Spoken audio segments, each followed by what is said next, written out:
So today we have a fantastic speaker that will be Shari-Lee Carter, and she will be speaking today under the title Jamaica's Bitter Medicine, Education and Women Teachers in Debt and Austerity. And Shari-Lee Carter is from NYU Steinhardt School of Culture, Education and Human Development. She is a teacher by training and currently a fourth-year doctoral student in the International Education Program at Steinhardt, NYU. Her research examines the impact of debt and austerity measures on education, financing, and their effects on the lives and work of women teachers in Jamaica, the broader English-speaking Caribbean, and also in sub-Saharan Africa. Through this work, she aims to contribute to discussions both within and outside of education about reform, economic justice, right to development, and epistemic and material reparations. So we're really pleased to be welcoming Shari-Lee today. Shari-Lee will give her presentation, speak through her work, and then there will be time for questions and answers at the end. You are very welcome to type them in the chat, or we can unmute you when the time is appropriate to ask your questions. And then there'll be some kind of informal networking session towards the end if you have any further comments or conversations to have. So Shari-Lee, I will pass the mic over to you. Thank you so much, and enjoy. All right. Good morning, everyone. Good evening and good morning. Of course, I want to start by thanking Dr. Hayes, Dekalaf, and her team, and Diana for the opportunity to talk about my work, which, by the way, is a work in progress. I will be sharing a part of my ongoing doctoral project, which rests at the intersection of macroeconomics by way of public debt and austerity, education, and feminized labor. I focus specifically on the lived experiences of women teachers in a nation that has been navigating a high sovereign debt burden for quite some time. So the title of this talk, as was said a minute ago, is Jamaica's Bitter Medicine, Education and Women Teachers in Debt and Austerity. And I will be taking you through 4 different sections today. So for the next few minutes, I'll try to engage you in a conversation that has about 4 key parts. So firstly, I'll be describing the problem of debt and austerity, placing it within a broader context of the global south. I will be framing the problem within the Jamaican context, which is interestingly a contradictory case. In the third part of the talk, I'll be walking you through, let me just get my bearings together. There we go. In the third part of the talk, I will be walking you through how I'm approaching my general research question, which is how do high debt burdens and austerity measures shape the life and work of women teachers in Jamaica? And I'll also be taking you through my theoretical lens and present some emerging findings and how I'm thinking through some of these findings. And finally, I will share some reflections and implications of this research. Now, again, this work is ongoing. And so at the end, I am very much looking forward to your feedback, comments, questions, any ideas or resources that you think I should be exploring. Or looking into in order to ensure that this work is done and done well. So, what you're seeing on your screen is an illustration of what leading global economist Irene Grable calls a debt crisis of epic proportions emerging in the global south. Now, understanding this crisis is essential in situating Jamaica within the broader context or discourse of public debt.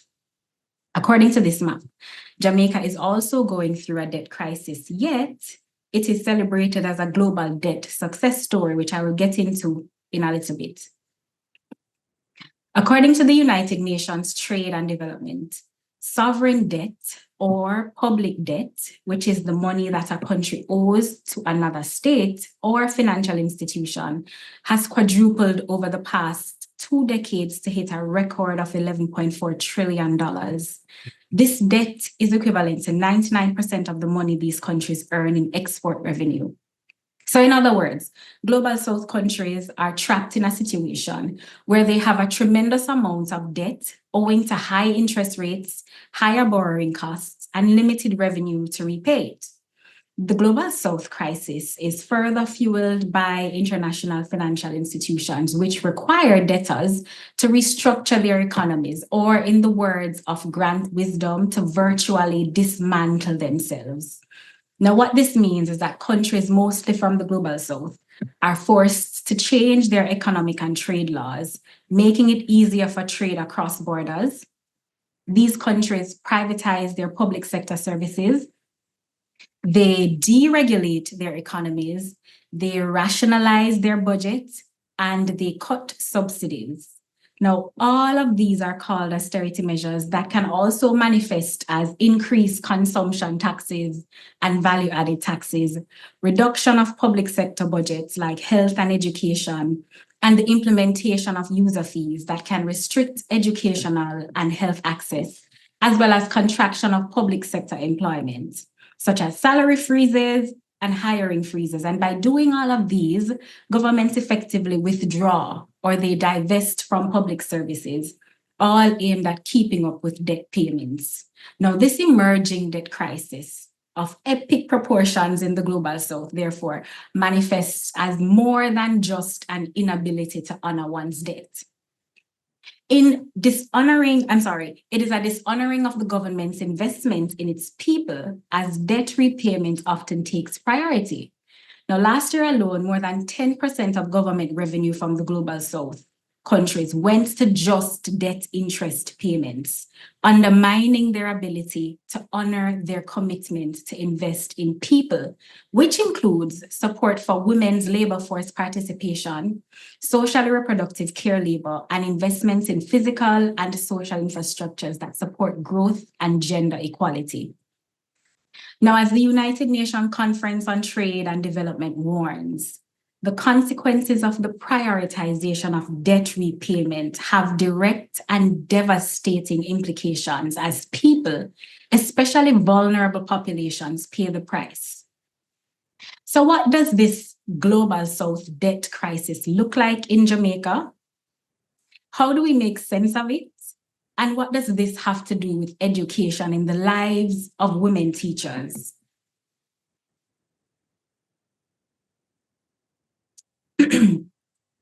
Jamaica is a striking case that is often characterized in contradictory terms. Now, on the one hand, a report by Bishop and Lindsay noted that Jamaica's debt burden exceeds the threshold considered key to sustainability by markets. Currently, Jamaica's debt to GDP ratio stands at 68.9%. Now, to put this into perspective, I want you to imagine Jamaica's economic output. Let's say the country earns $100 from all of its industries combined, from tourism, agricultural exports, mining, logistics, all of these works. Now, from that $100 in economic output, $68.90 represents someone else's money.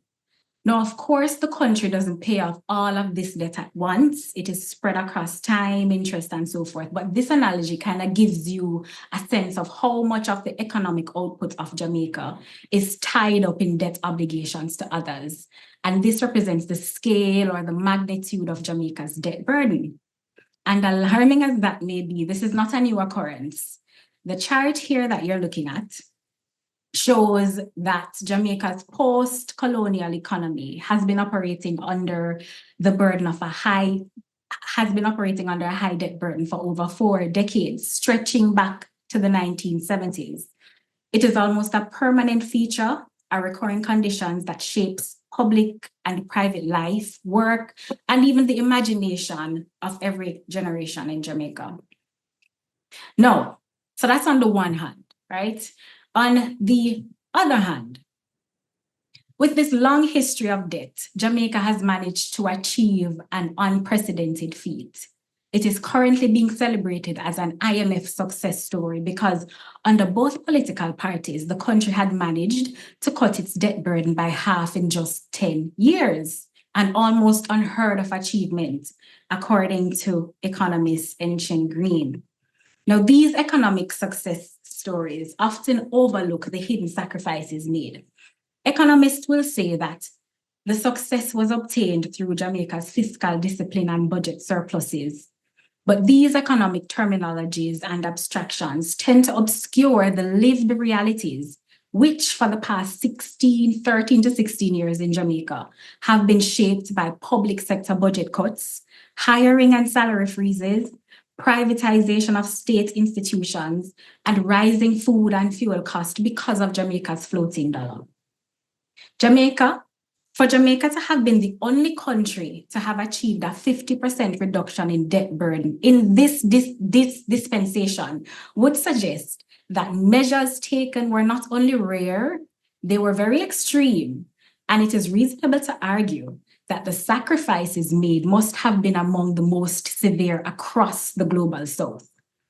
So in 2011, when Prime Minister Andrew Holness likened the implementation of these severe measures to drinking eucalyptus oil for a bad cold, a bitter medicine that would ultimately be good for the country, 13 years later, Jamaica is praised for having taken its bitter medicine and presumably coming out stronger. And this is where my research comes in. It is at the heart of this contradiction. What are those sacrifices that have informed this success over the years? How has it impacted nation building? And to whom was this bitter medicine administered? And was the dose of this bitter medicine the same for everyone? For today's talk, I'll be focusing on how do high levels of debt and austerity measures shape the lives and work of women teachers in Jamaica. My research acknowledges that debt and austerity measures significantly undermine public sector services, such as public education, a sector that is crucial to nation building. It recognizes that teachers are at the heart of the education system. And I focus specifically on women teachers in Jamaica's public education system, one of the largest and one of the most feminized segments in the public workforce. And I'll talk a bit about why I'm focusing on women teachers later. But the study is significant given Jamaica's commitment to recommendations from Orlando Patterson report published in 2021, the United Nations High-Level Panel on Teaching, and the Global Framework Sustainable Development Goal for Quality Education.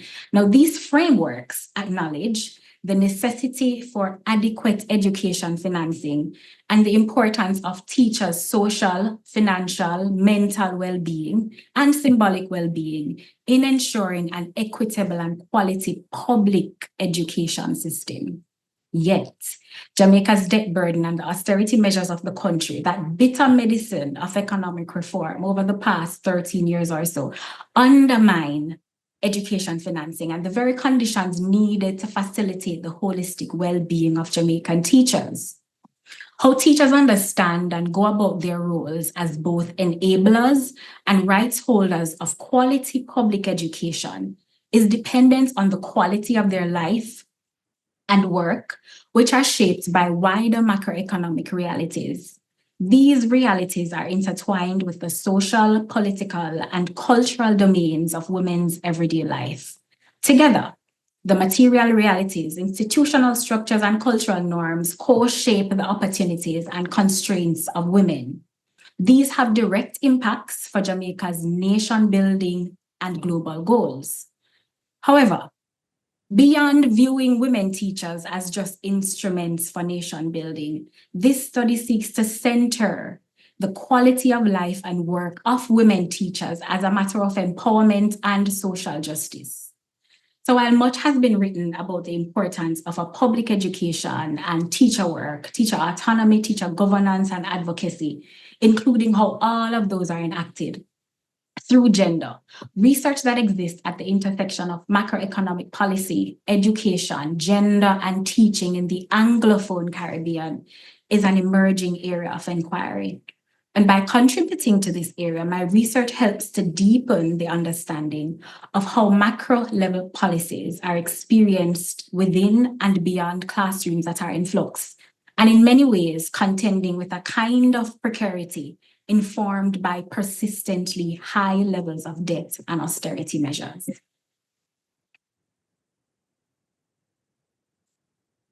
So this study uses a critical cultural political economy lens.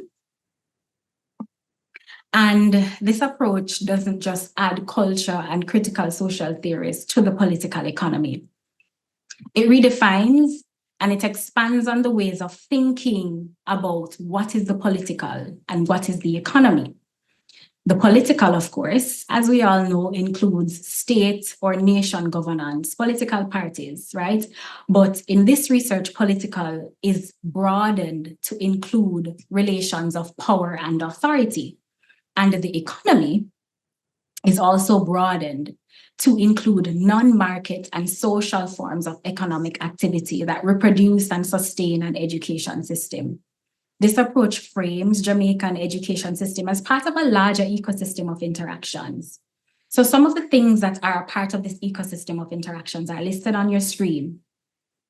There is colonization, which is a historical antecedent of formal education in Jamaica, the global financial architecture and the neoliberal logic on which it stands, the development or neo-colonial tool of debt and austerity measures, the global education reform movement, and local stakeholders' experiences and expectations are all examples of what makes up Jamaica's education system.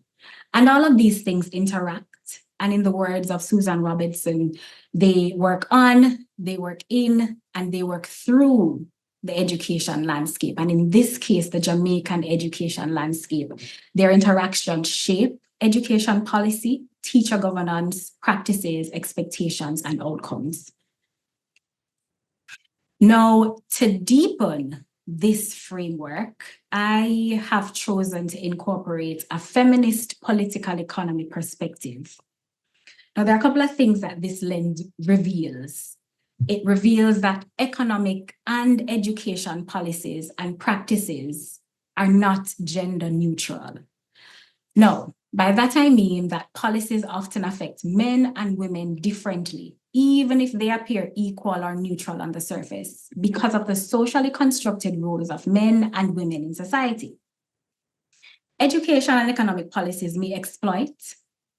These policies may reproduce, they may intensify, decrease, or subvert existing gender equalities. This particular lens, this feminist political economy lens, then shifts our perception of women as isolated individuals. Women now are caught up. They are a part of a system that structures power relations, which shapes the economy and society. This lens therefore centers the role of women in the Jamaican education ecosystem and supports the argument that there is no separation of the private and public dimensions of women teachers' lives.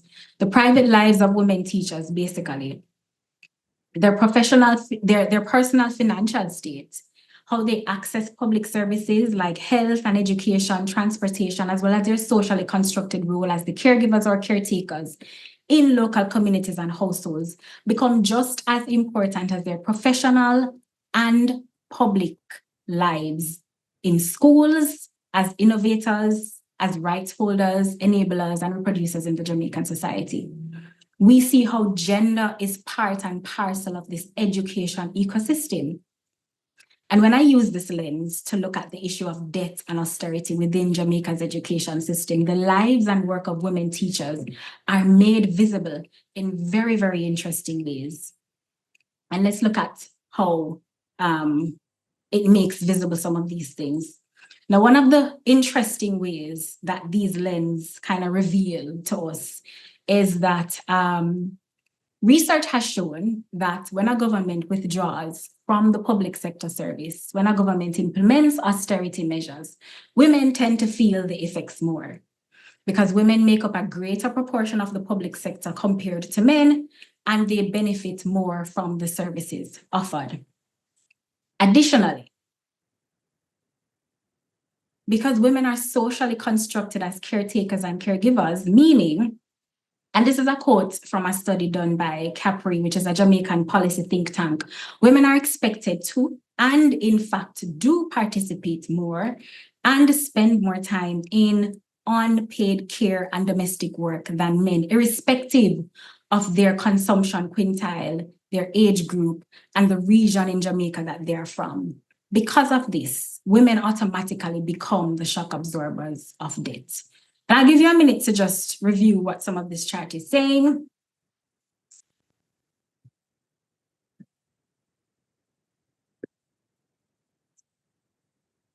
Pardon me. So the chart from the study categorizes, what's viewed as care work, domestic work in Jamaica. And what is interesting is that the job expectations of care work is similar, very, very similar to what is expected in teacher work.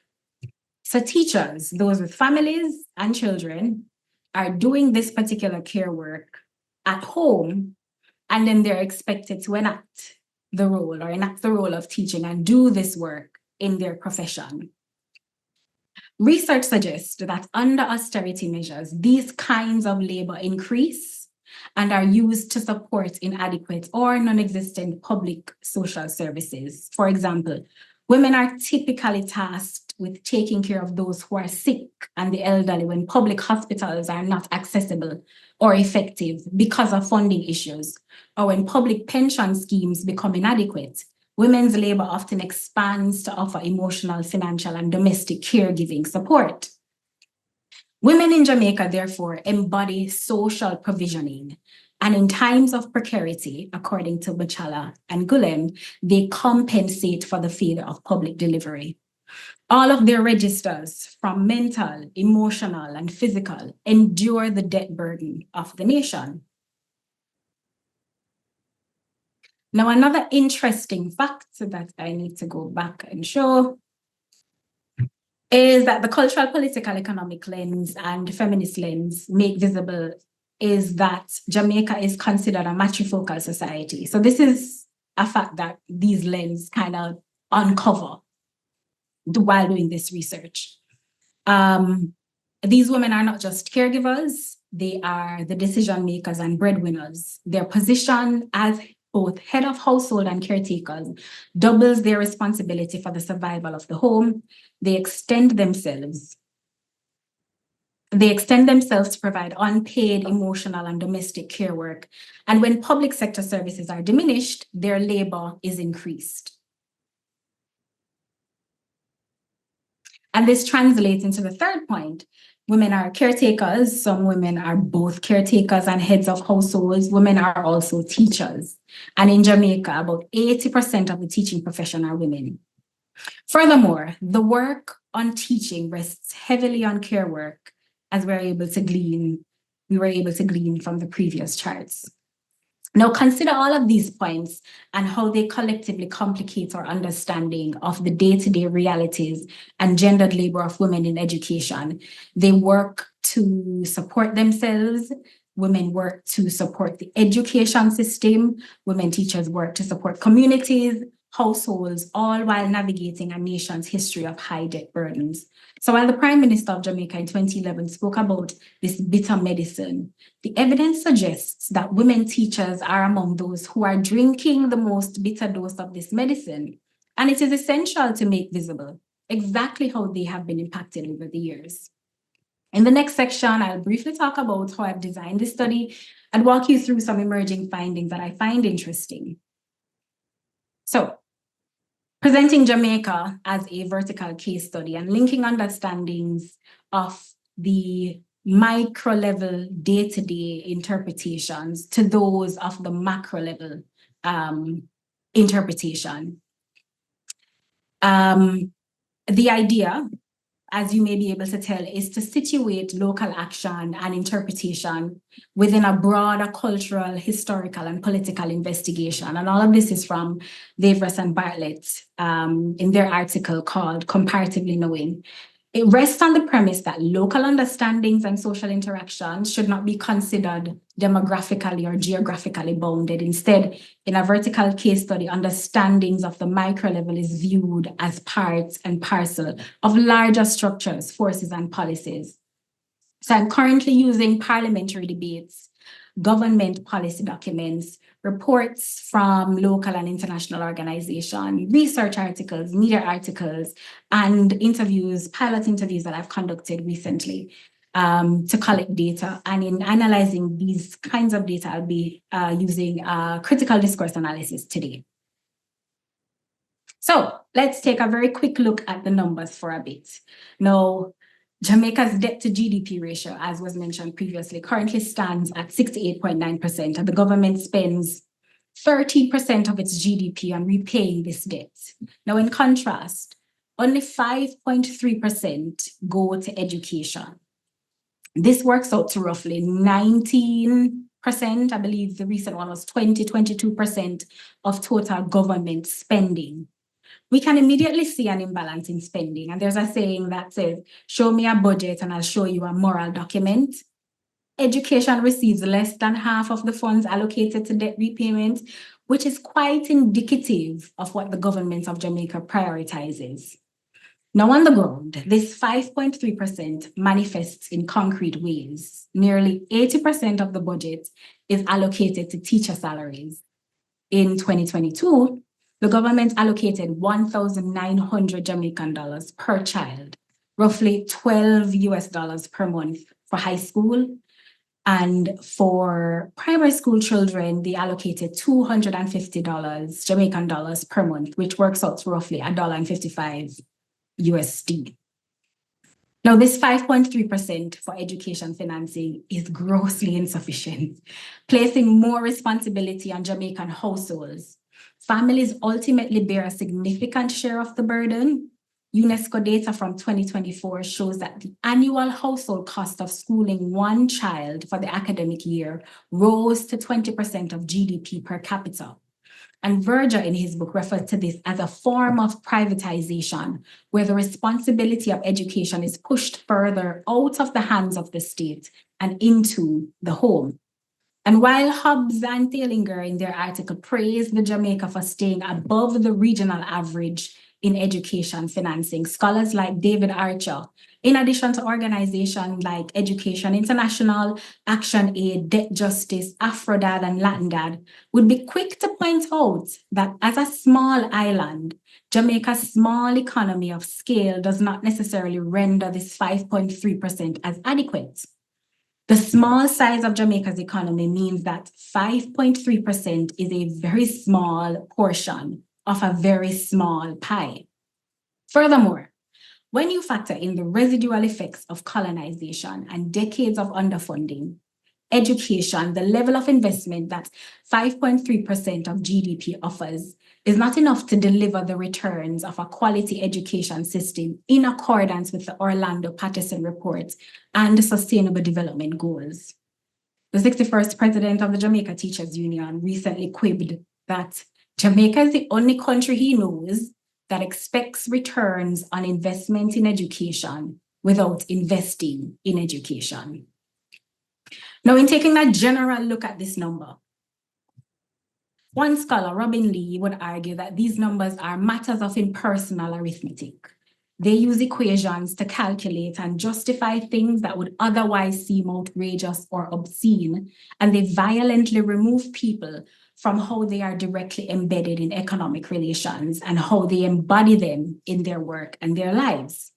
So for the next few slides, I will present 3 quotes showing how these numerical abstractions shape the environments of financial precarity in which teachers operate, and how these environments influence the kinds of decisions women teachers make in their day-to-day, or how the high levels of debt materializes in their lives. In other words, how they embody this fiscal precarity.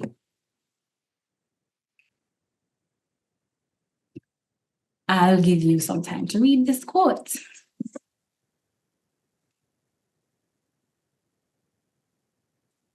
Now, this is a quote from a paper written by Professor Thompson about neoliberal austerity and the importance of mother work to sustain Black Caribbean children.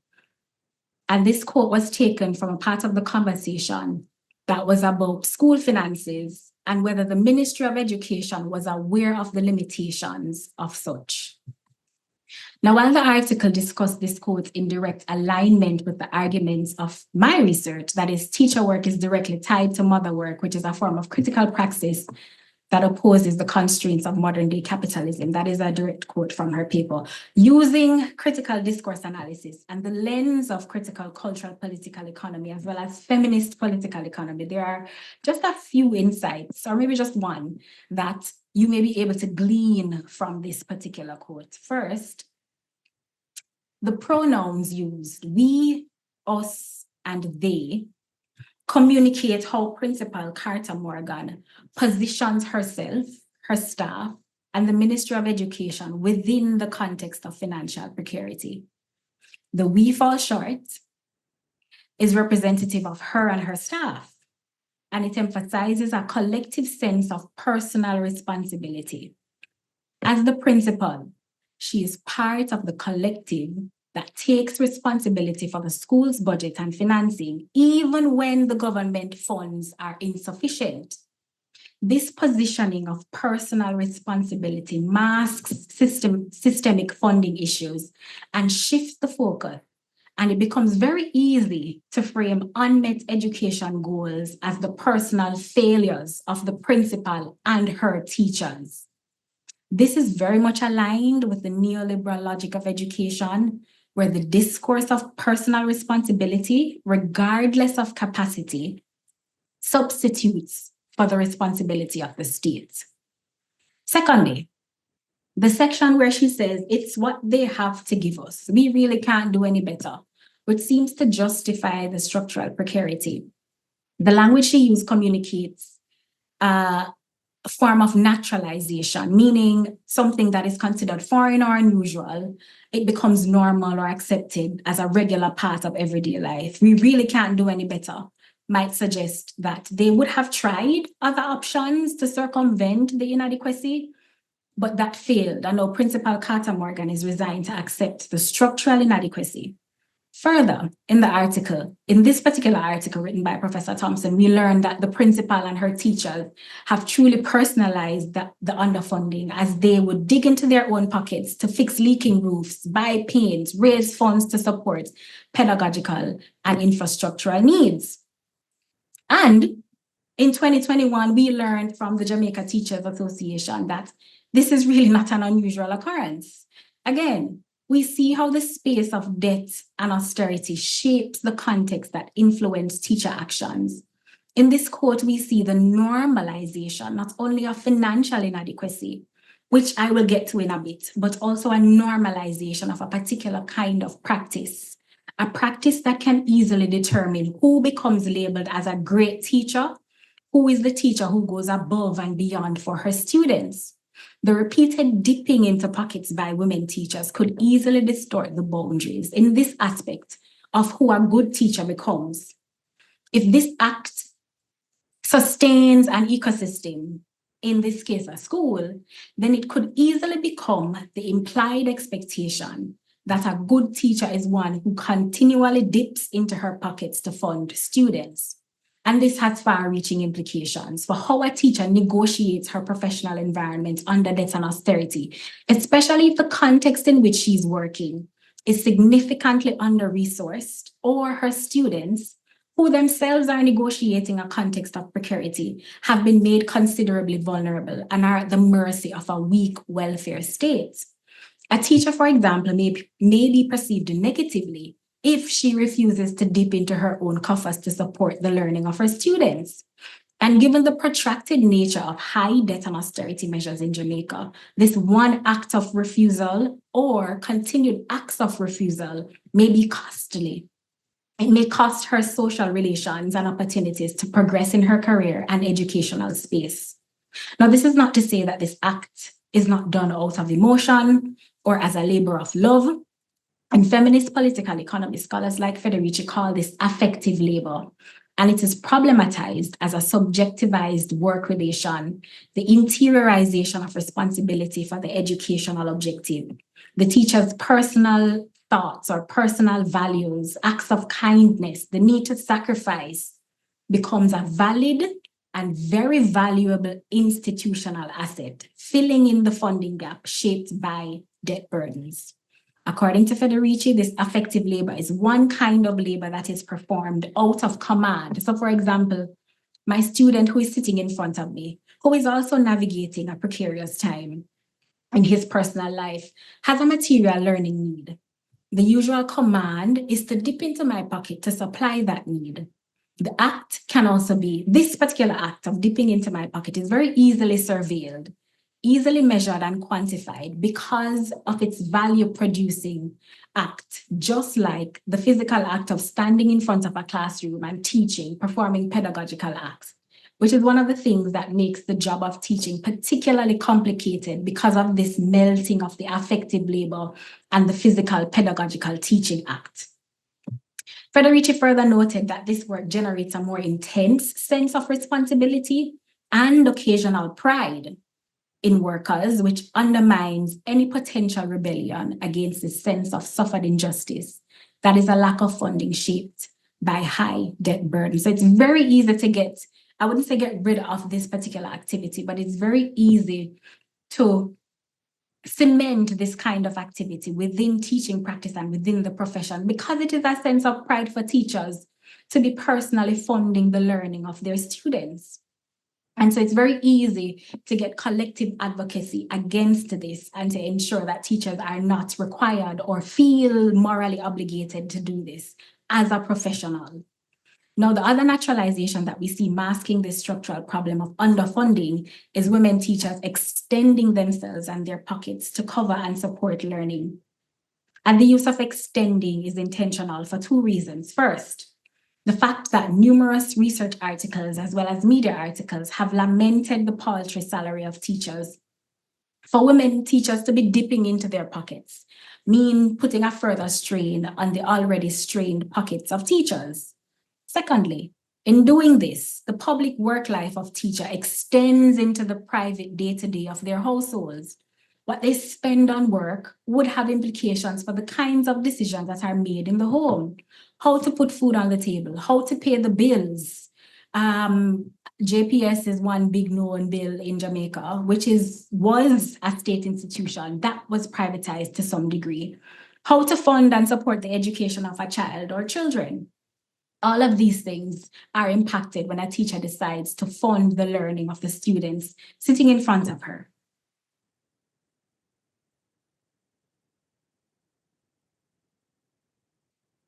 Now, Lee mentions that when salaries do not cover the cost of living, they are used to leverage. Let me say that again. Lee noted that when salaries do not cover the cost of living, they are used as leverage for accessing loans to support life and the necessary social services. In this case, the teacher's salary is used to access credit union loans to send their own children to school. Going into debt, taking out loans or credits to support life is termed the financialization of everyday life, where in order to sustain life, one has to have debt. Personal debt becomes a way of getting by, a survival strategy. Taking out debt is another way to personalize the problem of structural inadequacy, a response to reduced public services. It moralizes the issue at hand, framing it as one's own responsibility, rewarding those who are fiscally disciplined and able to keep up with debt payments, and shaming those who can't. It becomes more than a financial transaction, but also a moral obligation that masks the government's inability to provide public education for all in an accessible way. To repay this debt, or even to generally supplement income, women teachers obtain second or third jobs, further reducing their time and energy. The time poverty that ensues diminishes the quality of care work done by women teachers in the home. And With the new global education reform movement in which Jamaican teachers are violently embedded, the added workload of teacher accountability, teacher standardization practices, which has transformed teachers as mere technicians in their field, has further eroded the time and well-being of women teachers and the conditions of the profession to the degree where teachers are concerned about the clusters of untimely deaths in 2022 and 2024 of colleagues. They personally link them to the education sector's increasingly stressful work environment. The logic of public debt is now becomes mirrored in the day-to-day realities of women teachers as a means of survival. It is not just a crisis in and of itself, but also a way of managing the crisis, albeit in a very fragile way. Under financial precarity, debt becomes a trap that induces terror and discipline to ensure the continuation of neoliberal logic at all levels of society. Now, finally, Randy Weingarten reminds us that public schools are more than physical structures. They are a manifestation of civic values and ideals. Public schools are for the public good. This ideal must be equitable and accessible to all, as it has the potential to liberate and empower citizens, and most importantly, to tackle one of Jamaica's social ill, inequality. Unfortunately, this ideal has been eroding for some time as the government continues to divest from public education. This divestment significantly impacts the lives and work of those at the heart of public education, its teachers, who are predominantly women.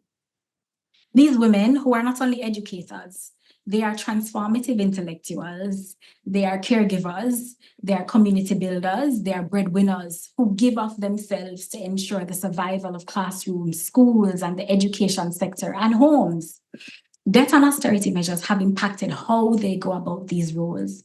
So when a government implements austerity measures, it spills over into the pay slips, the material and symbolic well-being, affecting the overall capacity and livelihood of teaching and teachers.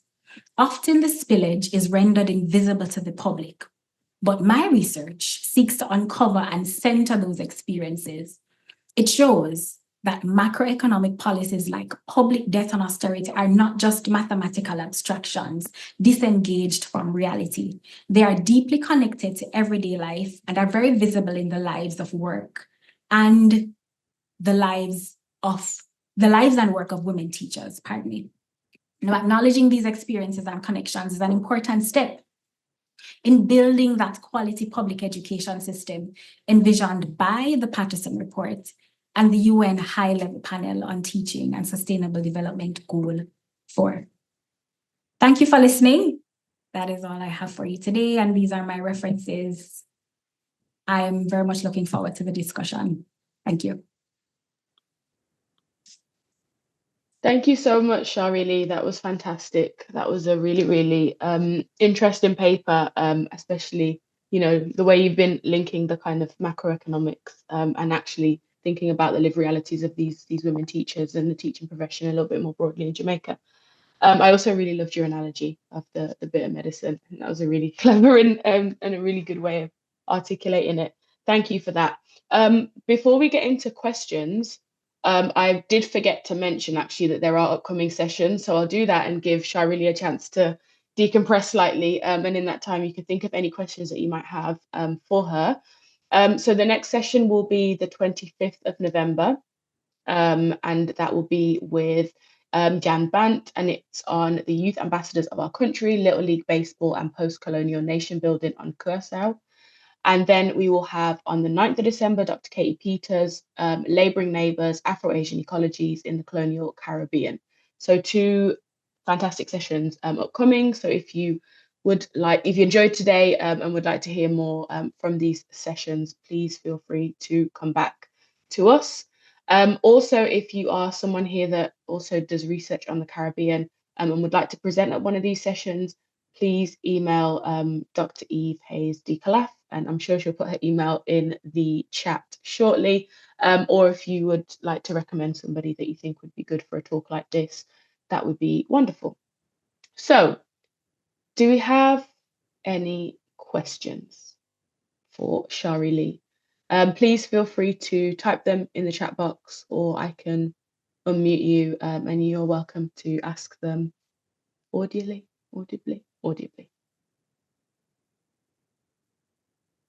Any questions? We've got a hand.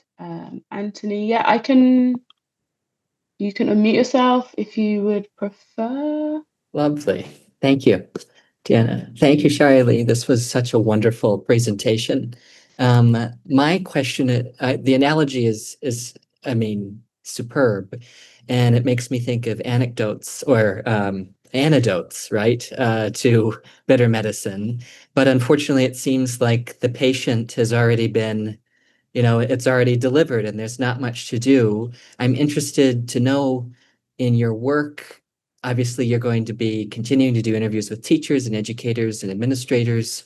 Is part of this tooling them with this knowledge? I think that many people already know about, can connect the dots of these large kind of macroeconomic decisions that have been made, but for others, maybe it's revelatory to participate in an interview with you as you share this information. So I'd just like to learn more about what that's like to be talking with teachers who have been so personally affected by this bitter medicine. Yeah, it's an interesting discussion to have.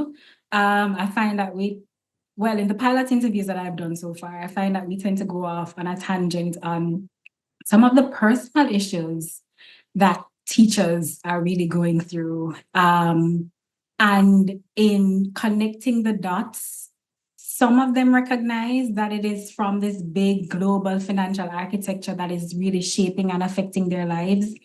And I guess for the most part, some are, I wouldn't say not concerned, but in connecting the dots, they aren't necessarily ready to do that. Like, this is what's in front of me, this is how I have to navigate it, and this is what I need to do in order to get by, in order to survive.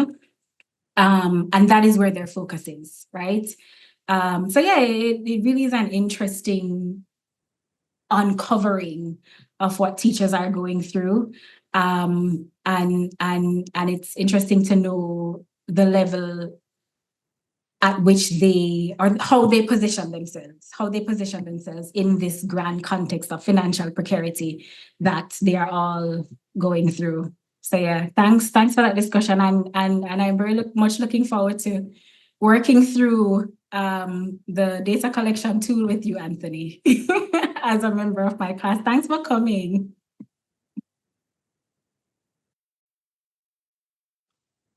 Thank you. Thanks for that question. And we've got a question from Eve. I think I see a hand.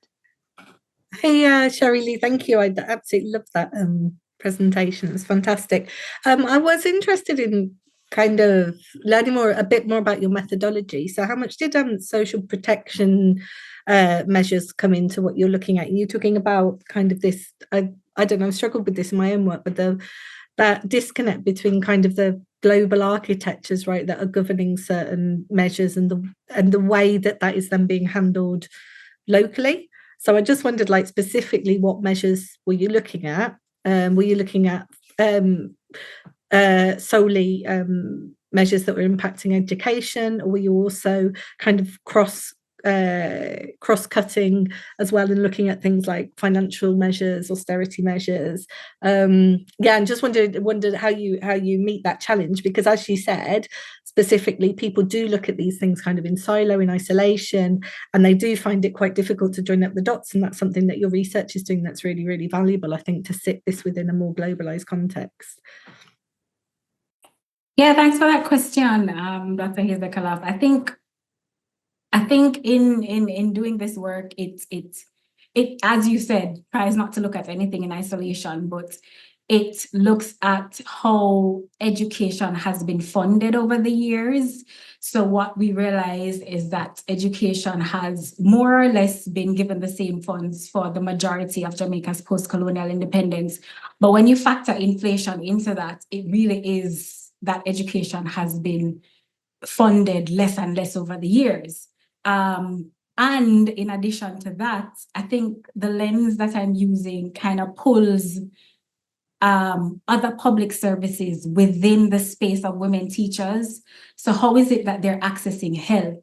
Like, how much money are they actually having to take out of their very measly or paltry salary to visit a doctor's office or to visit a clinic, or to get access to maternity services that are extremely expensive in Jamaica? And for those who need access to maternity, what is the maternal mortality rate in Jamaica? Which is quite high. Like, we have one of the highest rates of maternal mortalities in Jamaica. And that speaks to, that figure speaks to the quality of our healthcare services. So the connect is important, and it's not really looking at these public services in silos, but looking at how teachers are able to access these services, which affects their entire well-being. So whether it's material well-being, their emotional well-being, their mental well-being. And I really do believe that that is important, to connect all of them and not to really look at one particular social service in silo, but to look at how different public sector services are funded and how those play out in the lives of women teachers. And I don't know if that answers your question. Yeah, that's great. Just to add on to that as well, how are you defining teacher? I know that might sound a bit daft, but are you looking at across the education sector? How far across are you going? Are you looking public, private? Yeah, just wondered how you're looking at kind of tertiary education. Yeah, thank you for that question. I'm looking at teachers within the formal education sector, and I am looking across, well, at this stage of piloting, I'm looking across the education sector. My thought is to zone in on high school teachers for a few reasons, one of which is for logistical purposes. But right now I'm looking across the education sector to see how teachers within formal public education is affected. So that's how I'm defining teachers. Not to say that I can't look at informal teachers or informal teaching practices, which is something else that can be looked at and something else that can be connected to nation building project in Jamaica.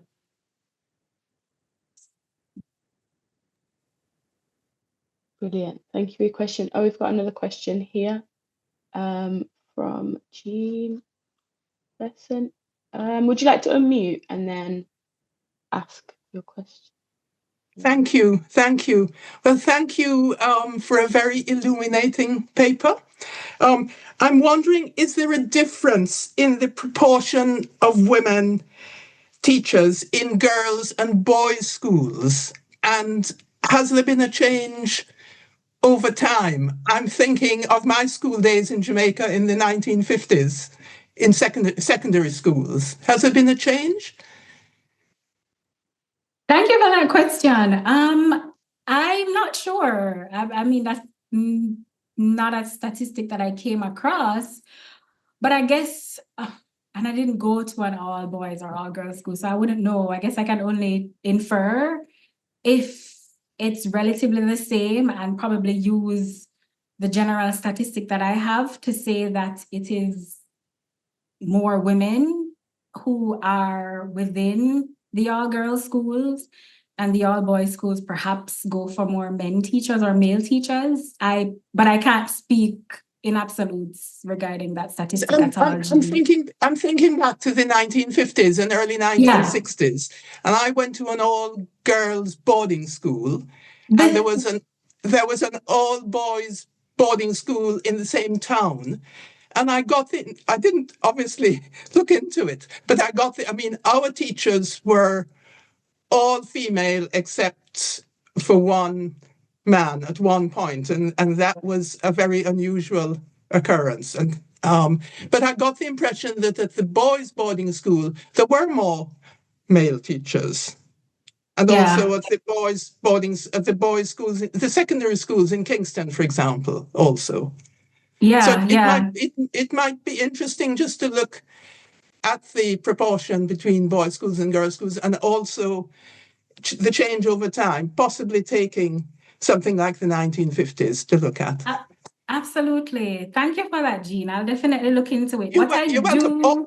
Also, I should mention that when I left school at the age of 17 and was waiting to come to university, I had been head girl at my school in Brownstown.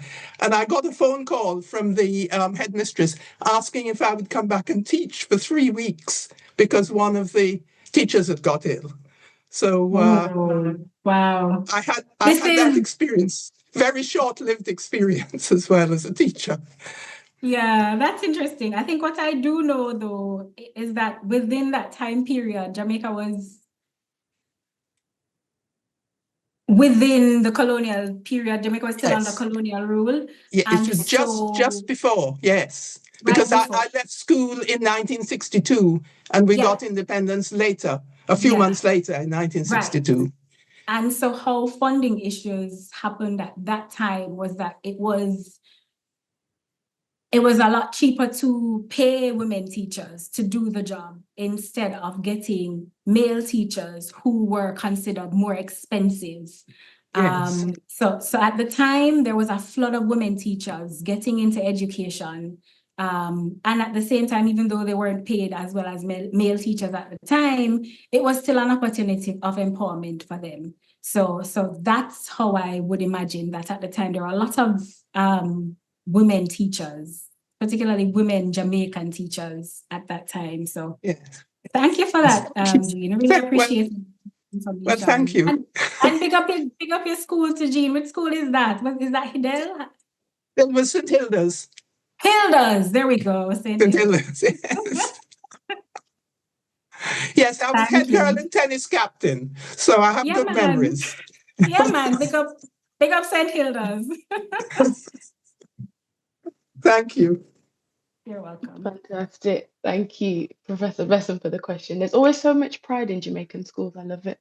We don't have the same thing in England. Has anybody got any further questions? I have one, if I can use my privilege here. I kind of wanted you to speak a little bit more about the National Union of Teachers. I think I was struck by the point you mentioned about, I think it was the president, that he was making a point about the function of schools. And in my research, I think the union does a good job, or does our job in always kind of pointing out what the philosophy of teaching in Jamaica should be at particular points. But I wonder how much of a mouthpiece they are for teachers. Are they an effective mouthpiece for teachers, like in the kind of period you're looking at? And are they bridging that gap between government policy on education and then teachers' needs? Or is there a disconnect or kind of discontent with that? Yeah, thank you for that question. It's so interesting you asked that question too, because I believe teachers are maybe just coming out of a period of disillusionment with the Jamaica Teachers Association because of what happened in the last salary negotiation period. A lot of them felt betrayed by the union. A lot of them wanted to withdraw their services, but then the teacher union, the association, kind of barred that illegally, legally. There's a lot to be said about that. So a lot of them really do feel that their voices are not being heard. With this new president, and again, I can't speak in absolutes. I've only seen their meetings online. And based on how he seems, President Mark Malava seems to galvanize teachers for the cause of advocacy, for the cause of not just advocating for teachers, but also for students as well. So I don't know if this is a period of renewal in terms of the relationship between the heads of the Jamaica Teachers Union and teachers. Time will tell. Time will definitely tell. But I know that the government had just presented a 0% increase to teachers, and that was flat out rejected. And from what I see happening in the conversations, I'm not seeing any teacher who is against that rejection at all. So for now, the Jamaica Teachers Union, Jamaica Teachers Association, and the teachers of the country seem to be together and unionized, for want of a better word. But there are times when there was a lot of disconnect and tension that existed between them. Brilliant. Thank you so much. That was a perfect answer. Thank you. Do we have any more questions or comments from anybody in the audience? You can feel free to type them or to speak them if there are any other questions. I think we've reached a natural close. So thank you again so much, Shari-Lee, for your presentation today, and thank you for being here in the audience, for asking questions and for contributing to this discussion. This conversation has been recorded and it will be available to watch on the School of Advanced Studies YouTube channel in due time if you wanted to share that with people that couldn't make it here today.